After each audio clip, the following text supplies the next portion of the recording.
नमस्ते everyone, welcome to code with Sheetal. अब हम इसमें देखने वाले हैं कि Node.js कैसे वर्क करता है। हमने इंट्रो वीडियो में देखा था कि Node.js स्केलेबल एंड फास्ट है, बट क्यों स्केलेबल एंड फास्ट है वो आपको ये वीडियो में पता चल जाएगा। और ये वीडियो के एंड में मैं आपको बताऊंगी कि Node.js कौन सी एप्लीकेशन बनाने के लिए आपको यूज करना है एंड कौन सी एप्लीकेशन बनाने के लिए आपको यूज नहीं करना है।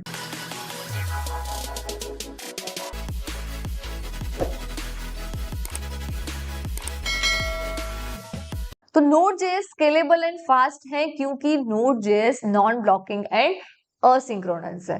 अब ये नॉन ब्लॉकिंग एंड असिंक्रोनस क्या होता है, तो उसको हम पहले एक रियल टाइम एग्जांपल से मैं आपको समझाती हूँ कि सपोज आप कोई एक शॉप के हेड या कोई शॉप एक आपकी ही है।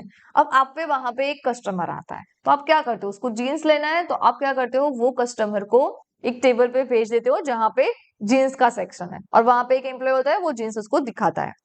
सेम सेकेंड कस्टमर आता है, अगेन वो सेम चीज होगी। सेकेंड कस्टमर आता है, उसको टी शर्ट चाहिए, तो वो क्या करोगे, आप एक टेबल पे बिठा दोगे, वहां पे टी शर्ट ले लेगा वो वहां से। थर्ड कस्टमर आएगा, उसको भी सेम ऐसे ही करोगे। फोर्थ आएगा, उसको भी सेम ऐसे ही करोगे, राइट। तो इसको हम बोलेंगे नॉन ब्लॉकिंग एंड असिंक्रोनस। यहाँ पे क्या रहता है, आप एज अ हेड फ्री हो और आप जितने भी क्लाइंट आ रहे हैं उसकी रिक्वेस्ट को आप एक्सेप्ट कर पा रहे हो।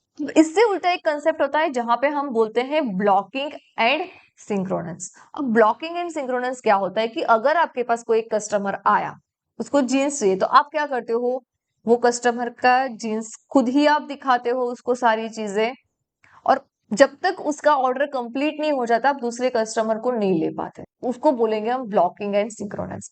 कि दैट मीन्स कि अगर एक रिक्वेस्ट आई है तो उसको एक थ्रेड असाइन हो जाएगा, दूसरा क्लाइंट आया है तो उसको एक थ्रेड असाइन हो जाएगा, तीसरा क्लाइंट आया है तो उसको भी एक थ्रेड असाइन हो जाएगा। बट ये थ्रेड्स क्या होते हैं, लिमिटेड होते हैं ना। सपोज आपके पास 10 थ्रेड है, तो आप क्या करोगे, 10 क्लाइंट्स को रिक्वेस्ट एक टाइम पे एक्सेस कर पाओगे। बट आपके पास अगर 20 क्लाइंट की रिक्वेस्ट आ गई, तो आपको इसकी स्केलेबिलिटी बढ़ाने के लिए क्या करना पड़ेगा, एक न्यू हार्डवेयर इंस्टॉल करना पड़ेगा। तो नॉन ब्लॉकिंग एंड सिंक्रोनस में क्या होता है कि एक थ्रेड एक क्लाइंट को ले लेगा और उसका काम कंप्लीट करेगा, सेकेंड थ्रेड सेकेंड क्लाइंट को ले लेगा और उसका काम कंप्लीट करेगा।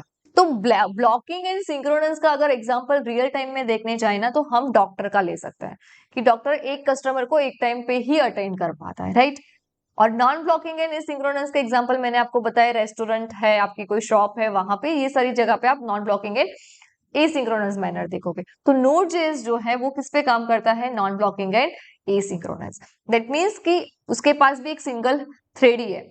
तो अगर ऐसा हो, तो एक क्लाइंट आया, सिंगल थ्रेड क्या करेगा, उसकी रिक्वेस्ट लेगा, आगे फॉरवर्ड करेगा। सेकेंड क्लाइंट आया, उसकी रिक्वेस्ट लेगा, आगे फॉरवर्ड करेगा। थर्ड क्लाइंट आया, उसकी रिक्वेस्ट लेगा एंड देन आगे फॉरवर्ड करेगा। वो ये नहीं करेगा कि क्लाइंट एक आया है तो भाई वेट करो, इसका जब तक रिस्पॉन्स नहीं आता है तब तक क्लाइंट 2 को हम वेट करवाते हैं, नहीं। अगर ऐसा किया तो क्लाइंट 2 भाग जाएगा। तो Node.js non blocking and asynchronous है, इसीलिए तो वो स्केलेबल एंड फास्ट है। टू इम्प्लीमेंट दिस Node.js क्या यूज करता है, तो Node.js यूज करता है libuv कंसेप्ट का। अब libuv क्या है, तो libuv एक लाइब्रेरी है जो हम Node.js में यूज करते हैं। तो यहाँ पे आपको ये तो समझ में आ गया कि जो Node.js है वो नॉन ब्लॉकिंग एंड एसिंक्रोनस है। बट यहाँ पे हमने इवेंट क्यों क्यों लिखा है, तो ये जो सिंगल थ्रेड होता है ना, दैट मीन्स कि Node.js में कंटिन्यूअसली वो किसको मॉनिटर करेगा, इवेंट क्यू को मॉनिटर करेगा। यहाँ पे जितनी भी रिक्वेस्ट आई है तो उसको रिस्पॉन्स भी तो देना पड़ेगा। तो मल्टीपल रिक्वेस्ट आई है तो वो सारे रिस्पॉन्स किस में आते जाएंगे, इवेंट क्यू के अंदर 1 बाय 1 आते जाएंगे। जैसे ही सिंगल थ्रेड को पता चलेगा कि भाई इसका ये क्लाइंट का रिस्पॉन्स आ गया है, वो क्या करेगा, वो क्लाइंट को वो रिस्पॉन्स दे देगा, यहाँ पे आते जाएंगे और वो रिस्पॉन्स क्लाइंट को मिलते जाएंगे। तो ये कंसेप्ट को इंप्लीमेंट करने के लिए Node.js यूज करता है libuv का। तो ये libuv क्या है, तो libuv एक लाइब्रेरी है जो हम Node.js में यूज करते हैं, जिसकी हेल्प से ही हम ये नॉन ब्लॉकिंग एंड एसिंक्रोनस का इंप्लीमेंट कर पाते हैं। तो होप आपको समझ में आ गया होगा कि Node.js कैसे वर्क करता है। अब हम बात करते हैं कि Node.js को कौन सी एप्लीकेशंस के लिए यूज करना चाहिए एंड कौन सी एप्लीकेशंस के लिए यूज नहीं करना चाहिए। तो यहाँ पे हमने जैसे देखा ना कि यहाँ पे कितने भी क्लाइंट की रिक्वेस्ट आएगी तो Node.js में हम इजीली उसको हैंडल कर पाएंगे। तो Node.js को आपको कहाँ पे यूज करना है, जहां पे इनपुट आउटपुट इंटेंसिव वर्क्स है।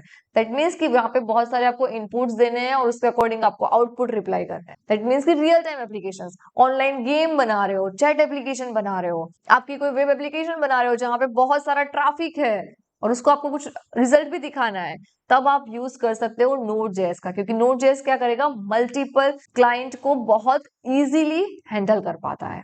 ओके अब कब यूज नहीं करना है, तो जहां पे भी सीपीयू इंटेंसिव वर्क आता है, जैसे कि आपको लाइव इमेज प्रोसेसिंग करनी है, कैलकुलेशन करना है, जहां पे भी कॉम्प्लेक्स डेटा का काम आ जाता है, वहां पे आपको Node.js यूज नहीं करना है। तो कहाँ पे यूज करोगे आप Node.js, जहां पे इनपुट आउटपुट इंटेंसिव वर्क ज्यादा है, वहां पे Node.js हम यूज करेंगे। जैसे कि हमने बात करी रियल टाइम एप्लीकेशंस, कोई भी बना लो आप, ऑनलाइन गेम है, चैट एप्लीकेशन है, आपकी कोई पर्सनल वेब एप्लीकेशन है, वो चीजें।